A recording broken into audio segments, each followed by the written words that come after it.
तर त्यामध्ये होतं नॉनव्हेज. की असं असं अक्कलकोटच्या इथं एक गाव आहे, तिथं ड्रॉप करायचं आहे. कस्टमरच्या इथं गेलो, कस्टमरला पिकअप वगैरे केला.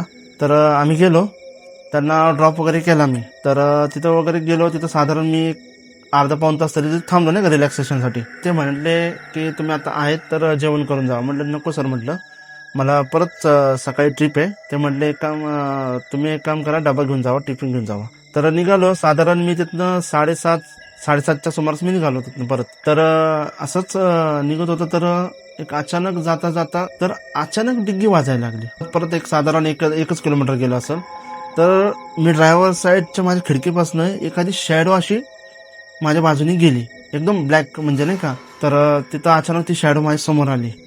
म्हणजे ते नाही एकदम ते गमछा वगैरे असतो, गमछा वगैरे एकदम असं घातलेला असतो बघा गावकरीच्या लोकांनी, आणि कपडे सुद्धा ब्लॅकच होते, त्याचा चेहरा पण दिसत नव्हता मला. तर माझ्या डोक्यात तुरंत क्लिक झालं. म्हटलं तो डब्बा एकदा उघडून बघावं, म्हटलं काय. तो डब्बा उघडून बघितला, चालत्या गाडीतून मी डब्बा उघडला होता मी. तर त्यामध्ये होतं नॉनव्हेज. बापरे. हा व्हिडिओ पूर्ण पाहण्यासाठी बायोमध्ये लिंक दिलेली आहे, लिंकवर क्लिक करा आणि मिस्टर टॉक्स यूट्यूब चॅनलला जाऊन पूर्ण व्हिडिओ पहा.